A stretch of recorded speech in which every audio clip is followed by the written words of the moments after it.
Welcome to the Grid Podcast, Episode 4. Our goal is to educate and bring hard-hitting truths about America's critical infrastructure. These podcasts are supported by the Foundation for Infrastructure Resilience, a non-political 501c3. Political opinions expressed in the podcast by participants are their own opinion and not necessarily that of FIR. Additionally, FIR does not endorse or assure accuracy of information presented. We invite you to please do your own research into these topics. With that said, don't forget to hit the subscribe and notification button as well as the thumbs up and like this video. So today's topic is preparing to survive in the age of collapse. We have another phenomenal guest joining us, Colonel Dr. Drew Miller. Dr. Miller has a new book out, Preparing to Survive in the Age of Collapse, which covers the many threats we face, especially new technologies that enable individuals to develop and release weapons of mass destruction. This book delivers credible, unfiltered warnings about the grave threats facing America today. And I want to say a couple of things about our stellar guest. Dr. Miller is a former intelligence officer, retired Air Force colonel, Department of Defense Analyst. He is a United States Air Force Academy honor graduate who received an academic scholarship at Harvard University, where he earned a master's degree and PhD in public policy operations research. Drew served as during the Cold War in Strategic Air Command, deployed to Germany, Bosnia, and Iraq. In addition to serving as an intelligence officer in active Air Guard and Reserve Air Force positions, retiring as a colonel, he served in the senior executive service in the Pentagon and in many business management positions. His articles on bioengineering, viral pandemic threat, and collapse have been published in leading journals. Dr. Miller served on General Petraeus' staff in Iraq, in the Department of Defense Senior Executive Service, and was a member of the Institute of Defense Analyses, the top Department of Defense's think tank. He is president and CEO of Fortitude Ranch, the largest survival community with locations in many U.S. states. Welcome to the show, Dr. Miller. Thank you, Maria. It's an honor to be on. So I'd like to just start off by talking about your new book. Well, thank you. We've been doing, articles and a lot of publicity trying to warn people about threats. I've worked a lot with people trying to get our grid hardened for decades, and it's just very difficult to get anything done because the government ignores us. I just saw this recently. I was on a show with the Heritage Foundation and on the EMP threat, covered live by C-SPAN. There's a congressman there, the head, Dr. Pryor, the head of the EMP Commission was there back in 2011, warning that if we don't harden our grid, there's grave danger to the country, and nothing's been done about it. Congress just ignores it because the utility lobbyists give so much money to elected officials who want to stop them from trying to force regulation. So we've been fighting this battle for decades, trying to get warnings out, trying to get the government to prepare for attacks on the grids, for bioengineered pandemics, the many threats we face that are getting worse now with artificial intelligence, and nothing gets done. So we're putting out this book, Preparing to Survive in the Age of Collapse, to one, get the warnings out, and then two, outline specific policy proposals the government needs to pursue. And then, because to be honest with you, most likely our government won't get us prepared, things individuals and organizations need to do to prepare to survive, because we're not facing, a threat, a grid attack next year, or an H5N1 pandemic that all the experts say it's inevitable, it's going to happen. Well, just a book just came out within the last month, the big one by Dr. Ulsterholm, probably the leading expert on viral pandemics. And former CDC director Redfield just recently put out an article warning we are going to have an H5N1 pandemic, which is about 60% lethal in some of its variants. but our government's not doing anything. CDC, Center for Disease Control, isn't even warning us. So we're trying to get this book promoted. It's published by Skyhorse Publishing. They've got a lot of New York Times bestsellers. They'll be helping us promote it because we've got to get people prepared. Are the only people who survive are going to be, rich people, a lot of rich people. All the tech executives are building huge survival facilities for themselves. Um, and of course, congressmen, they're protected in Mount Weather. And to me, the worst thing about a collapse would be if the only people who survive are the marauders, the rich people, and then worst of all, the elected officials at Mount Weather. We want the middle class to survive as well. And that's why I founded Fortitude Ranch. It's a low cost survival community that the middle class can afford.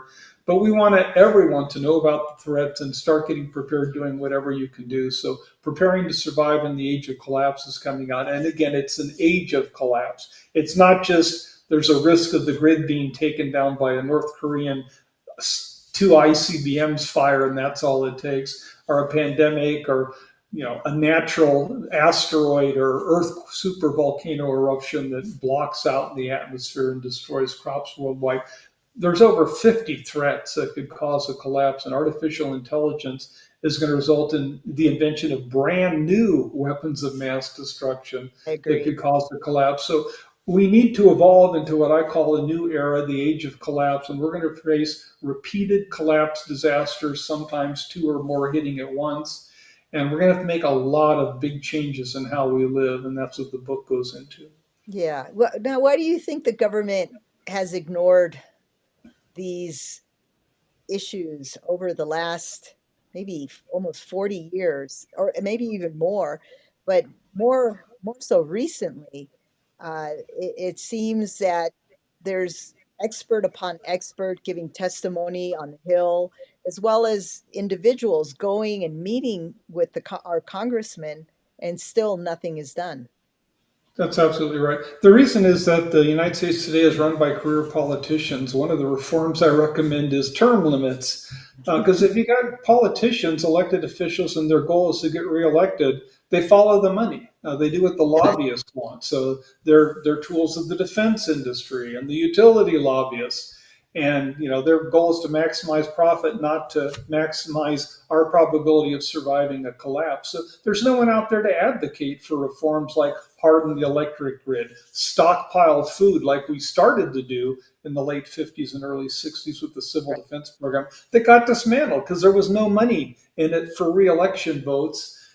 So the Congress stopped funding that. There was more money to be made by funding social programs, responding to special interest groups. So I won't get them into your program. I'm going to try to say threat focus, but the book Preparing to Survive in the Age of Collapse, there's a lot of stuff in there on political reforms because our government is a disaster. There's a chapter in the book that's basically it gives 30 examples of how our government is killing us today with bad policies that Yes. cost Americans their lives, and they're setting us up for absolute disaster, being wiped out in a collapse. For things like not hardening the electric grid, not stockpiling food. The war on drugs is one of the most asinine public policy programs in the history of humanity. By trying to stop drugs, which you can't do, all we do is we raise the prices of drugs, put the profits into the hands of cartels Mm. and bad guys. You increase the crime rate because drugs are more expensive, more addicts go out and steal. Americans die because of the war on drugs. And it's an asinine policy. It's not even constitutional. The federal government has no right to be regulating what drugs people do or don't want to take. But the votes are there for that. It's a popular thing. Another great example that we cover in the book, well, actually, I'll wait till we get into the slides. Our Taiwan policy, our policy with Japan, with China, is an absolute disaster, and it's going to get us all killed if we don't reverse course. I So agree. our government is an absolute disaster. And if you want to prepare, I mean, again, I run Fortitude Ranch, the nation's largest survival community. The biggest barrier to prepping is government regulations, rules and regulations, zoning, building codes, all kinds of nonsense. Regulations are the biggest thing holding back prepping and making it more difficult and more expensive. Again, our government is a threat more than it is an aid to your survival today. Yeah, and Tell me more about your background and expertise and how you got involved with national preparedness and really set out on this, what I call a great endeavor to have these preparedness locations, and your company, Fortitude Ranch. Sure. So I was an intelligence officer, and I was in during the Cold War and then after the Cold War. And when the Soviet Union fell, people said, "Oh, we can have a peace dividend. Everything's great now. We're going to be no threats now going forward." And I, as an intelligence officer, I was aware that it's just the opposite. The new technologies that are coming out, for example, at that time, bioengineering was fairly young. I said, no, it's just going to get worse because I don't know if we had time to switch to slides. The destructive power of an individual is just taking off exponentially. And so you don't need a nation state. You don't even need a terrorist group nowadays to release a deadly new virus or some other weapon of mass destruction. And AI, artificial intelligence, makes that ability increasingly worse. So we face a future of far more threats. And I was aware of that as an intelligence officer. I said, I got to have a place for my family to survive. So I did what most people who are preppers do. I got a remote place, a place in Colorado, where I could go to leave the city and the suburb and get out to a rural area. But after a while, I figured out, I can't keep guard duty 24/7, and one guard isn't enough. You need a lot of guards on duty to survive if there's a marauder threat in your area. So I figured, well, you need a survival community. I looked into them and I discovered that, yeah, there's lots of survival communities and they generally last for a year or two and then they fall apart because if you're trying to do this on a volunteer basis, trying to build people, trying to get 30 to 50, and you really need 50 plus people for a survival community. Trying to get people to agree on that, it's almost impossible. So we came up with the idea, well, let's do it as a business. Like you join a country club, well, you join Fortitude Ranch, and we are kind of a country club in good times. It's a place where you go out and recreation and vacation in a nice rural setting, hike around in the mountains, that kind of thing. But the more important thing is when I got bleeped on Fox News for saying it. I'll try to say here, when the shit hits the fan, SHTF, that's the official prepper terminology. I didn't make that up. When that happens, we turn into survival communities. So staff has their uniforms on. They know what to do. All the members understand. I'm no longer here to vacation. I'm here to work, to do what needs to be done, to garden, collect firewood, keep everything going. Everyone serves guard duty at Fortitude Ranch. And we have a really secure place. I won't go into details on it. We've got a really good survival community, but we need that in the age of collapse because our government is not preparing us at all to survive. And again, they're the biggest threat. Let me give you another example. There are executive orders that authorize government agencies in a collapse, not just to protect themselves and not you, but they can actually come to your house, Maria, and steal your supplies, steal your food. Any business, if there's something the government wants, executive orders authorize them in a collapse to take any resources they need for their benefit. It's just incredible. And a lot of preppers are very afraid of that the government's going to come and steal their stockpiled food. That's one of the reasons why prepping is so secretive. Everyone knows preppers. You know a lot of preppers. The latest estimate is that 1/3 of Americans are now prepping. But you can't really be sure because no one's going to admit being a prepper because number one, you don't want your neighbors to know you've got stockpiled food, but you don't want your government to know that you've Of got a course. lot of food because Yeah. they can legally by executive order come and take it from you. That's what our government's like today. It's not protecting us. It's a threat. It's a barrier to prepping now with horrible rules and regulations. Like we have rural areas where we like to put up a lot of buildings, keep people separated for pandemic preparation. Zoning, even in rural areas in fairly conservative states like Nevada, say, oh no, you can only have one house and one outbuilding on your 140-acre property. And I say, you're out of your mind. It's my property. I should be able to use it for my survival as I want, but no. They have regulations on you can't have chickens on this property, or if you've got chickens, they've got to be 50 feet from any dwelling. It's just, they're one barrier after another. You can't stockpile antibiotics. There's endless government regulations that make prepping difficult. Yeah, you almost wonder if they've set us up for failure. with Well, I these. say in the book it's not deliberate. I don't believe there's a government policy to deliberately try to kill citizens off. So I'm not saying that conspiracy is not there, but that Well, I'm is the not saying effect. that. Yeah, that's That's the effect. When you have, the Democratic Party's the worst. That's my one partisan thing I'll say. Their goal is more government jobs, more rules and regulations to promote lawyers. The trial lawyers is their other big group, and of course their reelection. So they're constantly trying to get dependence of citizens on government providing stuff, so you'll vote for them. That's basically the Democratic Party's grand strategy, and it's working very, very well. So yeah, you have, lots of dependent Americans, lots of, the percentage of Americans who are working in government just keeps getting larger and larger and larger. The number of rules and regulations, we can't even count. We can't keep track of how many laws we've got. There's so many of them coming all the time.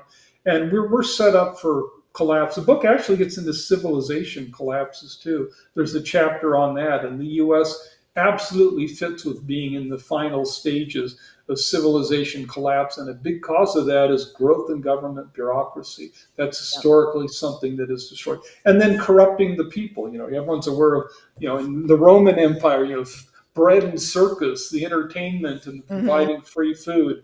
That was the final stage of Roman civilization, and we've got that kind of socialism in the United States today. And we are absolutely set up for collapse disaster. So I'm trying to get that change with the book. I'm promoting policies, but I'll be honest, the odds of government acting on any of these recommendations and changing things are pretty slim. So you, by and large, if you want to survive, you have to do it on your own.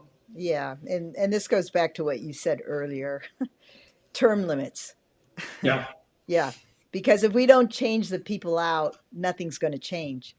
No, So, their priority is going to be, if their focus is getting reelected, then they're yeah, vulnerable to the public utility lobbyists saying, don't force us to harden the grid. I'll give you, so many exactly. thousands of dollars or millions of dollars for your reelection campaign. Whereas if they weren't running for reelection, they'd be a lot more concerned about doing the right thing. So term limits is an absolute must. And getting into a lot more political reforms in the book, but won't get into more politics on your show. Yeah. So how much how likely are we to have a collapse level disaster here? I mean, on a scale of one. I've got a slide on that. If you Oh, okay. We'll wait on that. Do you want to go into your slide deck Yeah, right now? the slides, because we've kind of been talking about some of them, but that kind of gives you some All right. specifics, Bill. And all these slides, I've got the sources listed. The book has huge web notes on it. So the book is over 300 pages, and there's another couple hundred pages of end notes that give a lot of the details, because this is a very well documented research book, and I've spent, better part of my life for decades now working on this. So All right. slide one up, or I have slide number one up. We have okay. entered the age of collapse, and Yeah, so I define collapse area. What do you mean by collapse? The two big things are the economy's not functioning, people aren't going to work, which means food's not being delivered, water systems aren't going to be maintained. But the bigger thing is the second thing is law and order breaks down. Police will be overwhelmed. And this could happen in any collapse. And then the book gets into many, many examples of where we've had these situations in the past. Things like Hurricane Katrina, people are familiar with. There were riots, breakdown in law and order in the United Kingdom in 2011, which is really, really interesting because there was no trigger event for it happened. It just happened. So if you go to the next slide, slide 5, that the big three things that are kind of driving this age of collapse are, first of all, the destructive power of an individual. So, for example, Maria, right now you could have 200 ferrets in your basement, and you're basically trying to get them to develop a air-to-air transmissible version of H5N1. And when you got it done, you're going to go out and release them. How do I know about this? Because our government funded gain of function research, and they published the results after they were successful, hmm, making H5N1, which is not today air-to-air transmissible. They had a version of it they made by using ferrets, mammals with similar respiratory systems, and then they published how they did it, so anyone could go ahead and do it.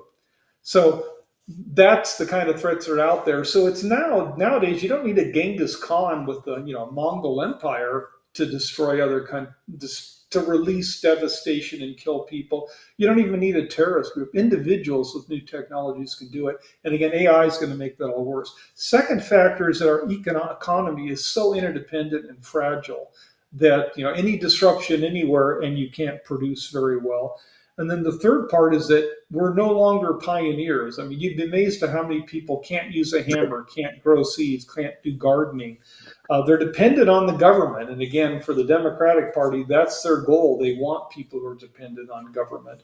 But the individual resilience is way, way down. So you combine those factors, and we are set up for an absolute disaster and a collapse when there's no food deliveries, water systems aren't going. As you well know, if the electric grid goes down, and North Korea could take down the grid, China, Russia can take down the grid, Iran may have the capability to do it.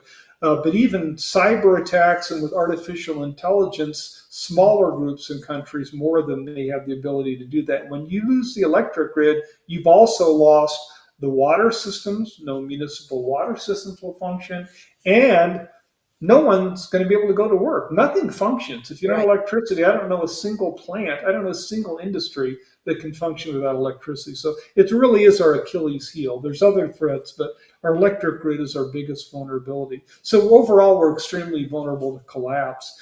I'll catch up to your question here in a second. The next slide is just, rather than me droning on about electric grid threats, I really recommend you watch this documentary, Grid Down, Power Up. It's won a lot of awards. It's like 15, 20 minutes long. It covers all the vulnerabilities of the grid, and it makes the point that we've known about this for decades, but our politicians are owned by the utility lobbyists, so they don't force any hardening of the grids. They're not promoting microgrids like we need for have a more resilient electrical system. But the next slide, number 10, that lists 51 different threats that we track with our Threat Watch collapse warning system. And there's a lot of them out there. I'm not going to go through them all, but I'm going to finally now, with these 51 threats that we track, we try to estimate, one, what's the likelihood that it occurs. But if we go to the next slide, it's not just does a trigger event occurs, it's is it severe enough to escalate into a collapse level disaster. So, you could lose part of the grid in one state or a small region. Other National Guard forces can come in. It may not develop into a collapse, but there's some things may. So we have a model we developed, and it was presented at the Military Operations Research Society about a decade ago. We recently updated it, and you can see there that our estimate is that the annual likelihood of a collapse today is anywhere from 16 to 57% chance. It's highly uncertain. That's why you got that big range, but it is absolutely not low. We could have a collapse tomorrow, and this number is going to keep getting higher, higher, higher because of artificial intelligence, because it makes it a lot easier for you to design a deadly new virus or invent a brand new weapon of mass destruction. And then artificial intelligence itself, if it gets to the stage of super intelligent artificial general intelligence, you got a brand new threat, and that's the AI system Exactly. trying to wipe out humans, and that's their. Yeah. Should I keep going on, or was Yeah, your? I'd like to, if people are thinking, oh, well, this can't happen, a microcosm of it happened in Texas just a couple years Mhm. back in the middle of winter when their grid failed and people died. So the way our grid is structured, the probabilities of large areas of the country, Texas is the only state that has its own uh, electrical network. In other words, it's self-contained, but the rest of the country is interconnected. And not only are we interconnected state by state, but Canada is also a part of our grid, which I think a Mhm. lot of people don't know. And while AI is really being pushed in the world today, we know that there's very little governance right now in establishing AI in many of these, in our critical infrastructure, in our food, in our electrical grid, in our water systems. You cannot let AI make decisions that could impact human life. And this is, I believe, the failure of the direction we're moving in with AI. So AI is a double-edged sword. You got to, it's like a horse. You got to break it, and then you got to put reins on it, for lack of Yeah, you know. it's really useful to talk about different types of AI. So there's Yeah. tool AI. That's not a popular term, but talk about it quite a bit in my book. Tool AI is kind of specifics of like AI designed to do bio research, Mhm. develop new drugs, or unfortunately develop new viruses. That's a tool AI. That's a little bit easier to control, but the problem is not just AI doing bad things. The worst problem that we face today is bad people using AI to AI, do bad exactly. things. So I have 100% confidence that terrorist groups and bad nation states like Iran and North Korea are already using AI to develop new biological weapons. There's no doubt about that. It would be insane to think they're not using it to develop a virus that they can release to destroy Well, the United States, develop a vaccine for themselves before they release it over here. So AI is not a future threat of bad AI systems. It's a now threat of bad people, well, bad terrorist groups, bad country using AI to develop brand new weapons of mass destruction. But you don't hear that much in the news. What you hear about more is the threat of AI being AI becomes a threat. And this is a book that was just recently out, a really good one. And the title says it all. Here they're talking about super intelligent artificial general intelligence beyond where we are today, but some people say we may be there in a couple of years. And their point is if any country, any organization, anyone builds a really super intelligent, capable artificial general intelligence system, it could decide, hey, I want to start wiping out people. And since it's smarter than us, we won't be able to control it. The book does a really good job of explaining why it's not like a nuclear weapon. It's not something that's difficult to build, hard to hide, and easy to control. It's just the opposite of nuclear weapons. It's far more easy to produce it, and we can't control it. It's smarter than us. It will trick us. And we've already seen many, many mhm, instances of artificial intelligence today before it even gets to that stage. Lying, making stuff up, deliberately trying to harm or kill people. It's already doing it before that stage. So there's really two parts of the AI threat. There's a now threat of AI being misused to develop a new deadly virus or find a better way to do a cyber attack to take down our electric grid, develop a brand new poison, some other new weapon of mass destruction. You can be 100% sure that's being abused right now. And then if we get to super intelligent AGI, it may not be people or bad people we need to worry about. It could be the AI systems right. that decide that, these humans could shut me down. They're a threat to the environment. They're really getting in my way. I think it's time to exterminate people. And as this book explains, and others do as well, it won't be hard for them to kill us off. There are poisons they can develop and release into the atmosphere in a tiny little particle or two. You inhale it and you're dead in, a few Right. days. And Elon Musk himself said this. I'm paraphrasing it, but I'm pretty sure it's pretty accurate. With artificial intelligence, we have released the demons. That's what he Yep. said. Yep. So, That's another book that's out. Sorry to be holding up all these books. But Empire of AI is another fairly recent book. Talks about Sam Altman, who is to me on the is going to, if we have a history that's still written by people years from now, he'll be compared to a Hitler, because this guy who originally said we should never develop AGI, it's dangerous, and open AI is going to be a nonprofit. It's switched on everything. It's now a for-profit company. He runs it, and now he says, "No, don't worry about AI. It's not a threat." And another guy, Alex Karp, who's running Palantir Software. I'm not against Palantir. We need that kind of artificial intelligence for national security, but he is advocating an AI arms race. Full speed ahead on developing AI. He doesn't give a crap about if it's developed, we all die. For him, it makes him a lot of money to go full speed ahead on oh yeah, developing AI and artificial general intelligence. And to me, Sam Altman and Alex Karp are absolute scoundrels. I go after them in the book.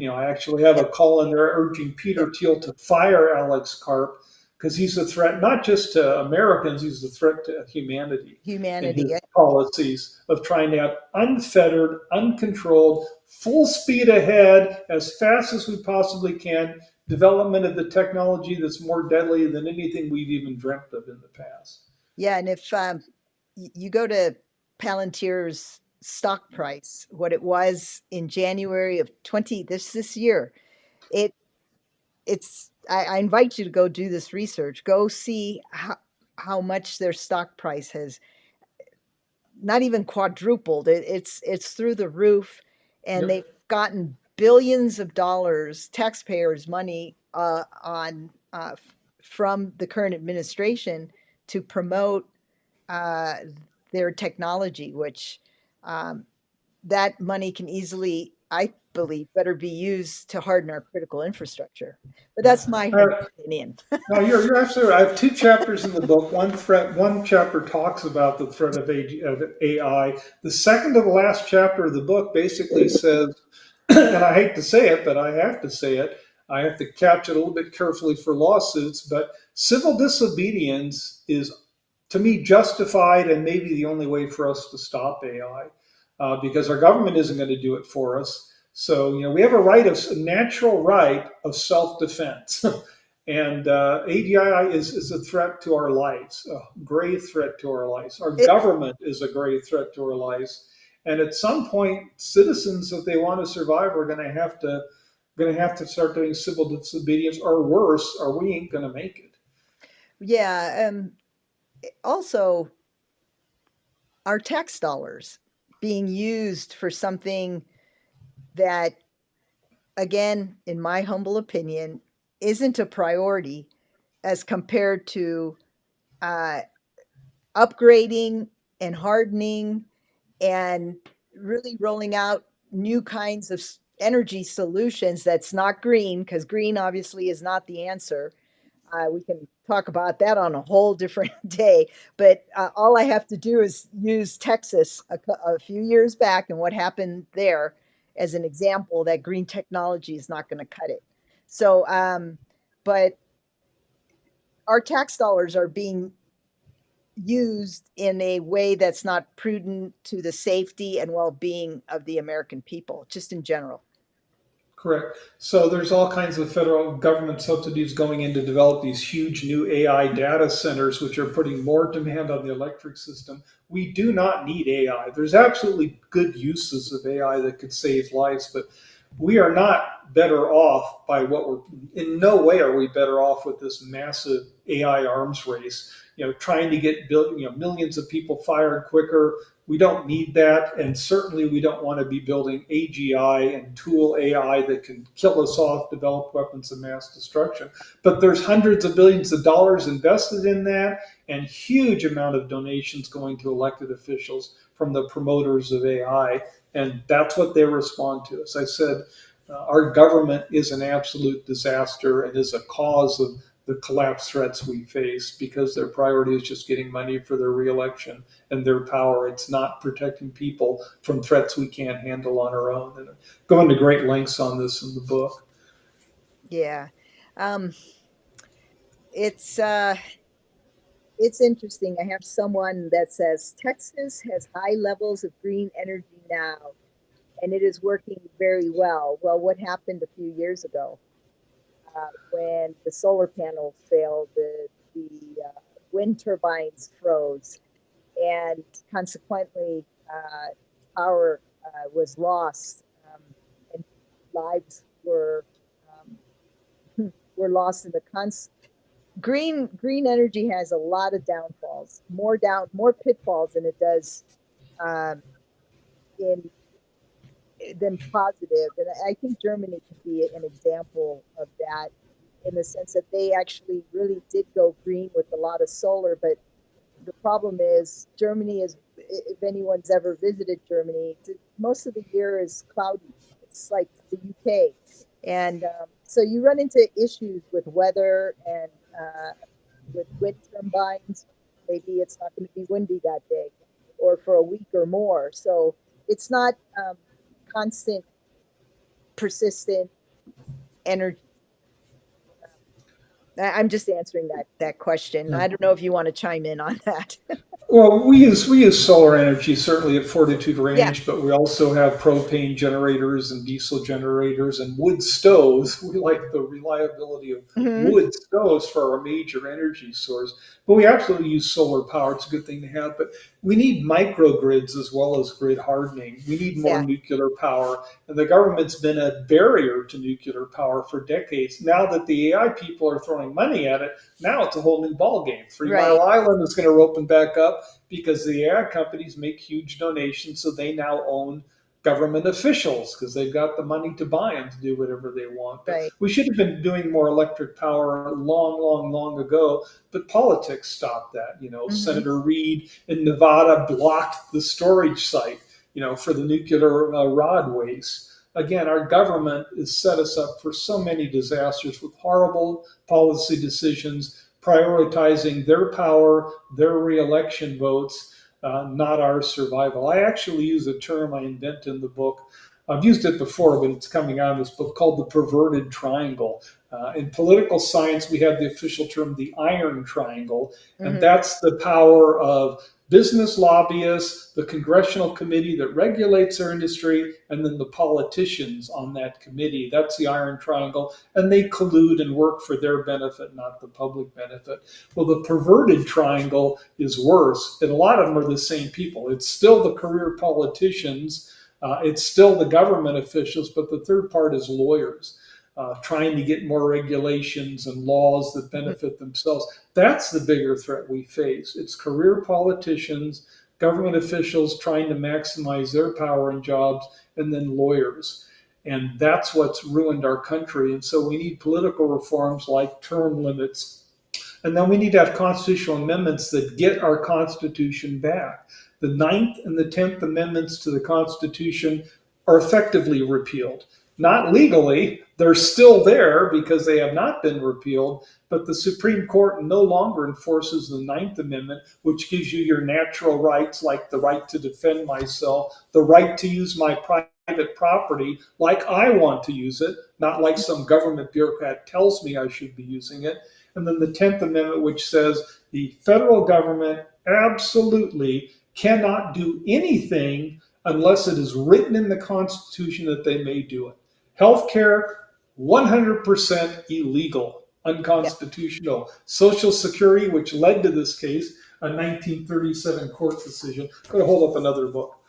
Charles Murray. If you want to understand this, I can't explain it in a couple minutes. My book goes into a little longer. This is the best book. Charles Murray wrote the book By the People, and he calls for civil disobedience Hmm. against our government since it is so entrenched, so bad. But in a 1937 case, Hellwig, which you can read in this book and elsewhere, Cato Yeah. Institute has a lot on it too. The Supreme Court basically said, you know what? We're no longer going to enforce the 10th Amendment. And Yeah. they effectively, illegally, wrongly dropped the 10th Amendment. So the federal government can do whatever they want. And that's why our government has gotten so much worse. That's why you don't have things like a civil defense program. National security is a job specified in the Constitution that's right for the federal government. But there's more votes buying votes with social programs, health care, those kinds of things. They're unconstitutional, they're illegal, but our government does it because we're run by career politicians and their priority is getting campaign donations and reelection. It is not helping us stay alive. Yeah. I I believe civil disobedience is not the answer. And here's why. Because sometimes if a government has gone rogue on you, they want that to happen so they can clamp down under the pretense that there is that going on. And then they can, throw out the Posse Comitatus Act. They can do a lot of things in in response to something like that. So sometimes doing that, being disobedient is it can really backfire on the citizens if they're not careful of the type of Well, you got to do it the right way, and Martin yeah, Luther yeah. King, the nonviolent was right. But Charles Murray makes the case for here Uber, Airbnb, two quick examples. Yeah. Airbnb promotes lawlessness. ignoring the zoning restrictions. Hey, this is a one-family house. You can't be renting out rooms. People say, F you, government, we're going to do it anyway. And if lots of people do it, you can't enforce it. Uber is the best example of that. Hmm. They violated taxi laws all over the world. Yes. But with everyone using it and saying, F you, government, we're not going to obey your laws and deal with your crappy taxi system, even though you got a lot of money selling those taxi medallions and licenses, we're going to ignore you. And if millions of Americans say, we're going to have chickens in our backyard, whether you like them or not, because they're the best animal we've got for our survival, we're going to add a shed out here, we're going to store food, and if you say sheds aren't allowed, we're going to say, frack you, we're going to do it anyway. And if we do that on a large scale, say we're not going to pay attention to regulations that are putting our lives in jeopardy, because according to the Ninth Amendment of the Constitution, we have natural rights. And the natural right of self-survival is a pretty top priority right. And that's what this book argues for. Americans need to say, we're going to prepare for collapse disasters. We're going to ignore government rules and regulations that are wrong, unconstitutional, and stand in our way of getting prepared. And if we start doing it by the millions, they can't stop us. Yeah. Just like they couldn't stop Uber, Airbnb, and other efforts where people say, we're not going to put up with this, we're going to ignore it. Right, right. And the same goes for our grid in the sense that we can't rely on one source of power generation, let's say hydroelectric. Well, what happens if there's a drought? Or solar or wind. It's really a combination of all of it, including nuclear and other solutions that are out there that our government hasn't really looked at, but is plausible. It's it's a layered approach to grid resiliency. One or two types of solutions isn't going to cut it, but a highly orchestrated set of solutions and fallbacks. If one falls back, you have coal fire power plants. If that fails, you have Yeah. nuclear. If that fails, it's so it's a strategy, but that strategy, because there's so much special interest, no one's willing to work together to make a cohesive, resilient infrastructure for our energy and power uh, issues. That's Yeah, we're going to have microgrids too, because you're right. You're never yes, going to get a big bureaucracy to change stuff. So more yeah, and more places need to say, screw the big electric grid that the government isn't going to harden or fix. We need to have our own power supply so we can control locally. So microgrids are an answer. I would like to get into the Taiwan issue before we run out of sure, time, if sure, that's okay. yeah.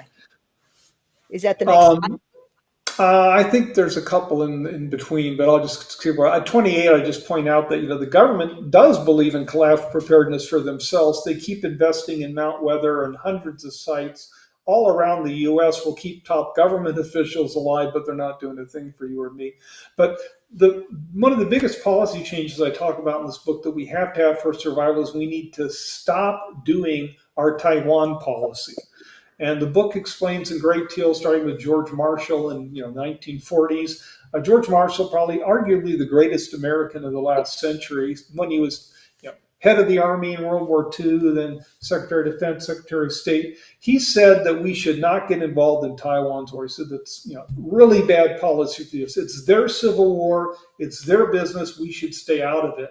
And that is the policy that Truman adopted. Unfortunately, Senator McCarthy, another scumbag career politician, launched the Red Scare. And to get reelected, you wanted to look as tough as communism as you could. So we reversed policy on Taiwan. And ever since then, despite Kissinger and Nixon trying to move us away from it, we have a policy of trying to defend and back Taiwan.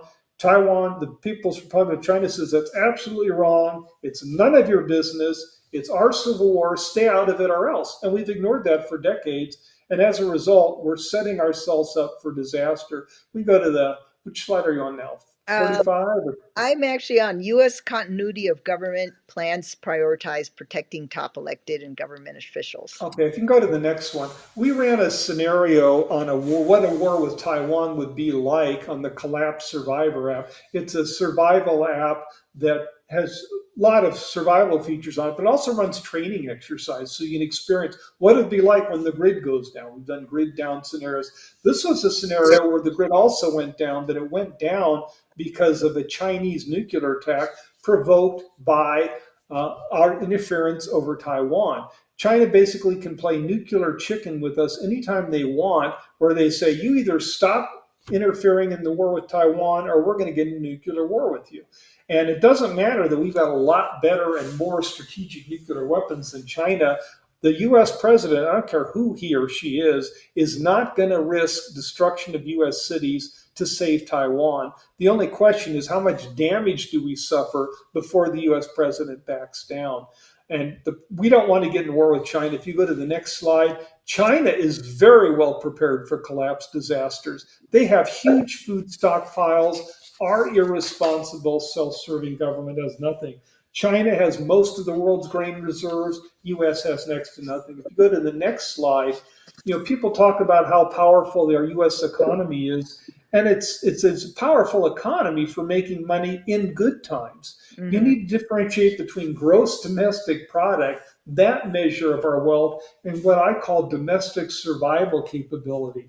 Can your country maintain law and order? Can you grow food? Do you have stockpiled food? Is your water system, is your electric grid resilient, or do you have backup? Can you manufacture? Can defense forces? Are you completely dependent on international trade? And if you go to the next slide, we are very, very different from China in that regard. The US economy is largely worthless for collapse survival. I mean, Google, Facebook, look at the top companies, completely of zero value, zero real value. They don't manufacture anything, they don't produce anything to keep you alive. They produce arguably maybe helpful information, maybe bad social media. If you look at the smallest part of the US economy, it's agriculture, hunting, and fishing. Not even 1% of our GDP is in that. Go to the next slide. Look Mm-hmm. how China compares. They have 8% of their economy is in the production of food for their population. Manufacturing is number one for China. I don't need to talk about rare earth minerals, all the stuff China produces. They'll do very, very well in a collapse situation compared to the United States. They've got enough food stockpiled to feed their entire population for over a year. They care about their population in China. The US government doesn't give a frack about the lives of Americans. Don't stockpile any for them. Run programs that cost American lives anytime it'll buy them a vote. So if you go to the next slide, I put it all together there, and this is a busy diagram. It's covered in the book. But when you compare all the factors that would matter if we got into a war over Taiwan or any war where we go up against China, we're going to lose. Their leadership is going to be willing to suffer massive loss of life. Our leadership is not. Their conventional forces aren't nearly as high tech as ours, but when you launch an EMP attack, it's not just against the electric grid, any computer system, high tech systems that we've got in our military. While our strategic nuclear systems are generally hardened, the rest of our conventional military forces are not. So it doesn't matter if we've got fantastic fighter jets. If they do an EMP attack, a high atmosphere burst, and they would shield their stuff underground, then they detonate a weapon. They can knock out our conventional capability. Their nuclear forces are not nearly as big as ours, but we're not going to engage in a huge nuclear war over Taiwan. We just No. would not do that. We would surrender long before we did that. But they've got the ability to sink an aircraft carrier with a nuclear weapon and force us to back down. And if we get into a collapse situation, China can control their population. They can produce food and farm. When the US has a collapse situation, we will have massive starvation. We don't have the ability to grow food. We don't have the stockpiles. We don't have the ability to grow it fast. Even our agriculture that we do produce food with is highly mechanized, industrialized agriculture. It would not be producing in a collapse. We're set up for disaster. from water supplies, electric grid, food stockpiles, bad leadership, you name it. The US will not just lose, we'll be destroyed and annihilated if we get into war with China. So, having a public policy of the US is going to defend Taiwan, which provokes the hell out of China, Yep. that's their motivation for expanding the South China Sea. That's their motive for having control over rare earth minerals and manufacturing, and that's ultimately their motivation for war. And if we don't get elected officials who prioritize keeping us alive versus what's the best thing for their reelection campaigns, we won't survive a collapse. So all this is covered in great detail in the book, highly documented. This isn't speculation. These are lots of experts who've written on these things. Mhm. Some of it's original work, but it's all very well documented and laid out in the book. But we're in a really bad shape right now, and most of us will not survive if the collapse happens tomorrow. Yeah, which it's it's obvious from what's been happening with our policies, not only towards China, but Russia. We keep, as they say, poking the bear and poking the dragon. So, And we were warned. Henry Kissinger said, do not expand towards the Russian borders. You're just going to provoke them. They cannot ignore that. They will respond. Lots of experts warned the president, but Clinton, he's out for votes. And looking tough, standing against the Russians, that wins you votes. Same way with looking tough against China by backing Taiwan, that wins you votes. Our public, frankly, is not very well informed on a lot of these issues, but that's how we got to where we are today. I'm not saying Russia is a great country, justified invading Ukraine. Absolutely not true. But we should not have been provoking them with expanding to Ukraine. That's like inviting China or Russia to station weapons in Cuba. We've said constantly we won't tolerate that. Well, guess what? They don't want to tolerate it either. And we right. shouldn't be pushing Taiwan against China. We shouldn't be pushing Ukraine against Russia, and certainly not against large nuclear powers. Although increasingly, as we get into the age of AI, nuclear weapons are going to be our best way to avoid AI, to punish it. The other thing I call for in my book is an AI control alliance. China has to be in it. There's no way in hell it'll succeed without China. But if China and the US and other countries join an AI control alliance, we can stop countries from developing super intelligent AGI. And if we can't stop them, we can use nuclear weapons to destroy their AI data centers and eliminate the threats that they face. It's our best chance we've got of doing it. And I get into that in the book as well. So, what can be done short range to reestablish our military prowess? What do you believe? Hardening the electric grid is the most important thing. That's our Achilles heel. If you take out the electric grid in the US, I'm not talking about overseas, just take out the electric grid in the US, that's the end of US conventional military power. Yes, strategic command, we've got a lot of backup generators, not forever, but for some time we can operate, but we can't project power. We can't even keep our troops alive and fed. We'll lose our military if we lose the electric grid because a lot of soldiers are going to say, hey, I joined the military to protect my family overseas. If my family is now under threat because there's no electric grid, there's no food for them, Mhm. and the people who don't want to starve to death are out marauding, breaking into homes to steal, a lot of troops are going to say, I'm sorry, I got to desert, go AWOL to go home and take care of my family. Policemen are going to do that. I don't blame police for making that decision. In a collapse, you will not have law and order. What you'll have is people out there trying to avoid starvation by breaking into homes, stealing food, killing if necessary to survive. And it's a whole new ballgame, whole different way of survival and operation, and it's anything but normal life. And everything will be breaking down at that point, and you got to prepare for that, and we're not prepared at all for it. Yeah. There, another thing we touched on earlier was the race for AI. It reminds me of the Cold War era when I was really too young to understand it, but it, it seemed like it was a race for, at the time, it was a race to nuclear power. So all countries, US, China, and Russia were definitely in a head to head race. And And what it did was nobody won from that. All the countries actually wound up deeply in debt, which goes back to this race for AI. I see it sort of ending in the same way. What are your thoughts on that? It's much, much worse. I mean, compared to nuclear weapons, AI are orders of magnitude worse. The nuclear weapons did succeed in keeping the Soviet Union and the United States from going to war. The threat of mutually assured destruction actually worked fairly well for that. But we controlled nuclear weapons. They're easy to control. They were then difficult to make. They're not as difficult to make now. You can enrich uranium today with more than centrifuge technology. That's also covered in the book. You can do laser enrichment, and worse, AI is going to develop new ways to make either nuclear weapons or other weapons of mass destruction. So the nuclear era is one where we could control nuclear weapons and harness their power to avoid really bad wars. They didn't avoid Vietnam or Iraq or other things, but really bad wars between superpowers we can avoid.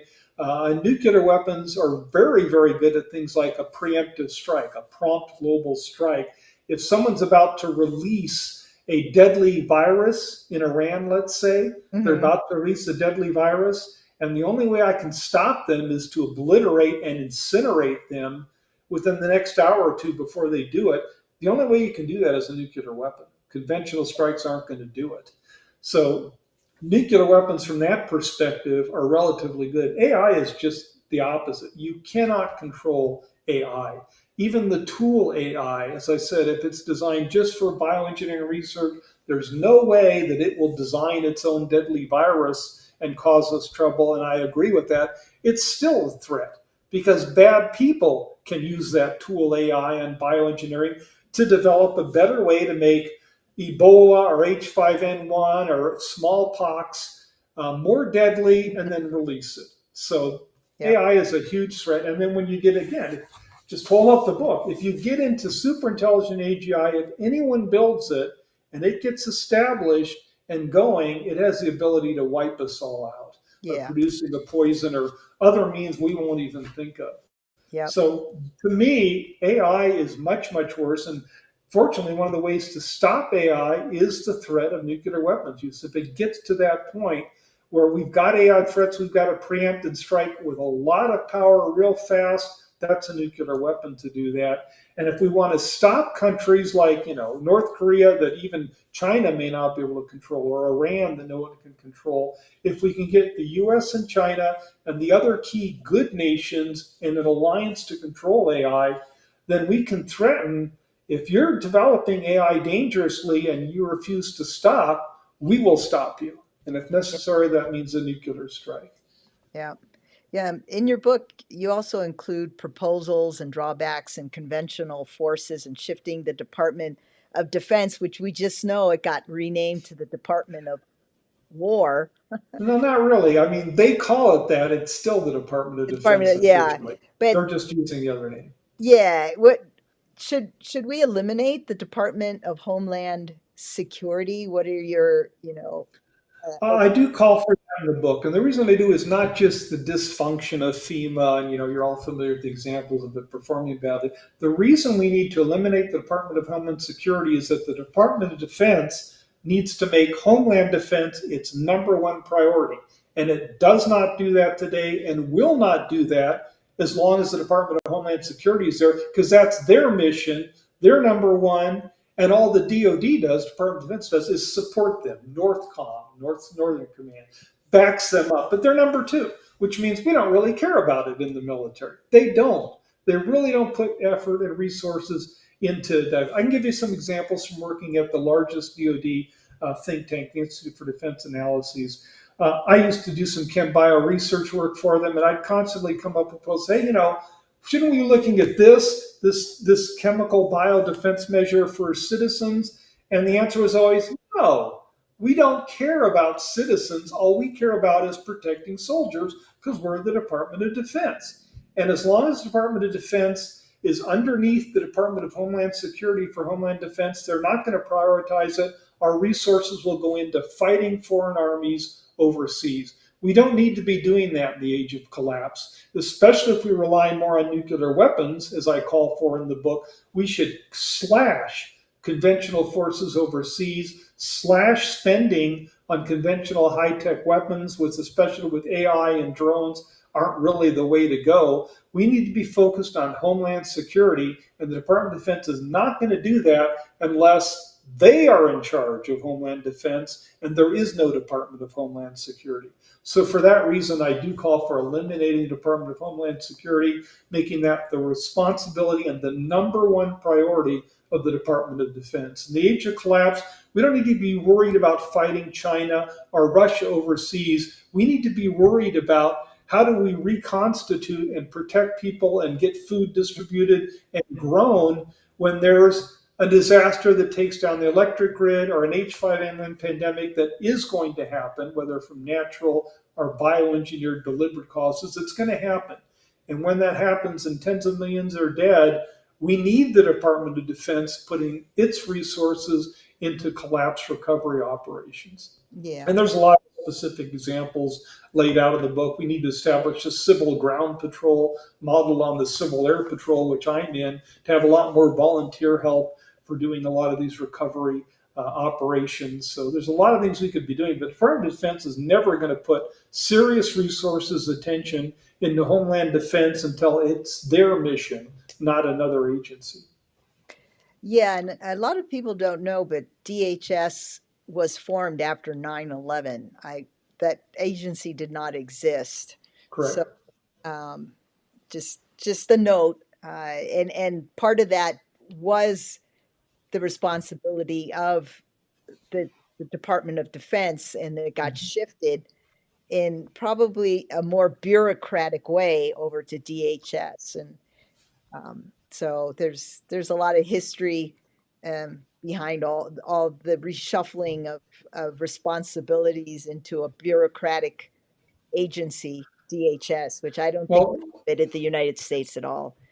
there's a lot more controversial stuff in my book than eliminating the Department of Homeland Security. Real fast, we have 2 million Americans in jail. We actually, the United States is no longer the land of the free. We're the land of the incarcerated. We have Incarcerated. the highest per capita prison incarceration rate of any other country in the world. It's the United States of America. Again, it's a perverted triangle. Career politicians, government bureaucrats, and lawyers. They love laws. They love having people arrested, go to trial, sent to jail, more money and power for them. So we've got 2 million Americans in jail. What are they going to do when the grid goes down? Can you Yeah. operate a jail with electricity? No way. Oh, Uh, well, they have diesel generators. Yeah, they'll operate for maybe 3 days and then they're out of fuel. You yep. cannot run a jail without electricity. You got 2 million Americans who are either going to be released or they're going to break out of jail and collapse. And then not just the grid goes down. If there's when there's an not if, but when there is an H5N1 pandemic, 60% lethal. Are you as a guard going to go to work to do your job and expose yourself? Hell no, you're not. You're going to stay home to avoid the virus and to protect your family from marauders. So no guards, you can't operate a jail. So what I call for in my book is, instead of doing what our government does, which is incarcerate 1 million people for drug laws that are unconstitutional, we ought to cut down on our prison population. It should only be for really serious offenders. But in the meantime, while you got 2 million people in jail, we need executive orders at the state and federal level saying to wardens, if you cannot operate your jail and they're going to get out, you are authorized, protected with advance immunity, you are authorized to execute the most dangerous, vicious prisoners rather than let them get out. Because these 2 million people are going to be marauders. They have no preparations. They're going to be released from jail or break out. They're going to start stealing to survive. They're going to try to stay alive. And that's a big threat. So I think what the wardens ought to do is, if you know someone that's a real threat, they ought to be executed in their jail cell, shot, and then you release the nonviolent people to get out. That's going to be really popular with the ACLU and some other parties. But the book lays out what we've got to do to get ready to survive in the age of collapse. And we've got to be thinking about these tough issues, not ignoring them and pretending that collapse disasters won't happen. Right, right. Well, the whole prison system does actually, many criminals said that they actually learned their next trade inside the prison system. Yeah, it's a But great training ground for marauders. yeah, yeah. So it's not reform, and there needs to be reform of the entire prison system in order to provide reform uh, to uh, to many of those who are incarcerated. And like you said, a lot of them are in there for what could be considered petty drug charges, but Yeah. we And the won't go government has zero plans for how to deal with prisoners in a there. collapse because they don't prepare, they don't give a crap, they just take care of themselves, and the rest of us have to deal with the Yeah. consequences of their irresponsible bad behavior. And it's interesting because that's exactly something that Venezuela never took into consideration when their whole economy collapsed. They had to open up the prisons, and out came the inmates. And with the immigration policies we had, many of them wound up here. So, Yeah. Trump is right about that. Our open borders are another threat that we face. And mhm. yeah, a lot of countries do try to send their worst people here. So, they get rid of them and they plague us with them. So that is a problem. So when can we? We're coming up. We're a little past the hour, five after. When will Yeah, your so you when will can your buy the book now on Amazon. It's for okay, sale. It won't be released till January. It's Skyhorse publication, but Amazon and the other sites are already doing the pre-sales, and it's not a fun book to read. I'll be honest. Oh, I can take that back. The last chapter. I mean, the last chapter addressed what's it going to be like to live in the age of collapse. Are you just going to mhm, want to kill yourself? And the answer is no. If we do yeah, some preparations, if we do the right, if we adapt correctly, and humans are pretty darn good at adapting, it actually could end up being a better quality of life than we're experiencing right now. I mean, we're now in the final stages of collapse of civilization. That's where we're in now. Our political system stinks. We're civil war. We didn't even talk about that. That's another collapse disaster threat. Things aren't good today. Not many people are yeah, satisfied.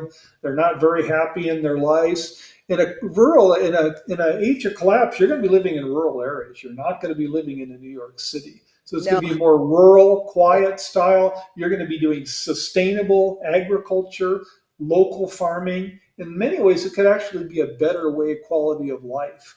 I yeah, know it's a hard thing to think after all the other stuff I've talked about, but it actually could be a better way. That's the last chapter. It is possible that despite the threat of recurring collapse disasters that happen, it could be a survival, a good way of life. However, again, if they go to AGI, if this happens, no, there is no humanity if we get to this point. Eventually, AGI will get to the point where it'll just say, hey, these humans are a mess. And just if it deliberately decides to wipe us out, I don't know how we survive that. I do say in that last chapter that if that does happen, our survival strategy at Fortitude Ranch is basically we want to be like rural rats. We just want to be. We're not a threat. We're just living in our little land. We're doing our farming. No threat to you, AGI. Just leave us alone. We won't bother you. No threat. That's the only way to survive at that point if we get AGI. yeah. In closing, it's not all doom and gloom. Although No, you, the Boy Scouts probably have the best motto, right? Be prepared. be prepared. And if the Boy Scouts are preparing, so should we as individuals, as families, as communities, as cities, as counties. There should be a plan in place at all those levels, at the state level, and of course at the national level. So we're not giving doomsday uh, scenarios, which we are, but it's to show you that we don't have planning, cohesive planning at any of these levels, and they need to be integrated. We're not we're not our policymakers, our decision makers are not thinking about that, even though many do know. And we just wanted to bring this to awareness, and we thank you, Dr. Miller, for coming on here and opening our eyes. Dr. Miller mentioned the documentary Grid Down, Power Up. I believe you can go to the website and watch it for free. It doesn't cost anything. It's well worth your time. Uh, we're going to have David Tice on here probably in a couple months. And so the producer, executive director of Grid Down Power Up. And so we look forward to that day as well. But in closing, do you have any last things you want to say to the audience? No, Bray, I just want to say thank you for letting me be on Church Chat with you. Church chat. I won't say what the church lady always says. We were joking about that earlier, Yeah, we but were talking about that earlier. The church. some of your viewers will appreciate that. Yeah, yeah.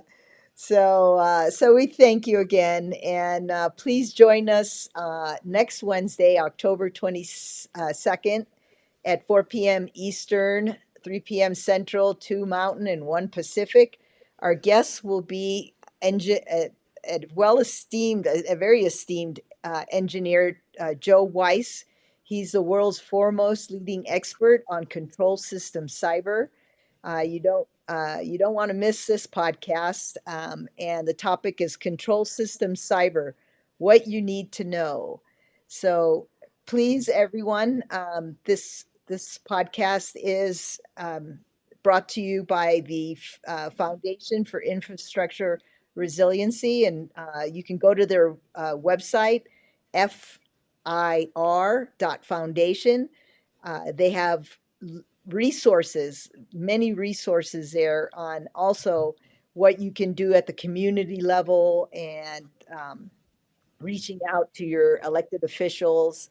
And until next week, we want to thank Dr. Drew again for your experiences and insights. And I hope to have you back soon. And, you know, have a great rest of your day. And we're to all our Grid Warrior audience, thank you for watching. And until next time.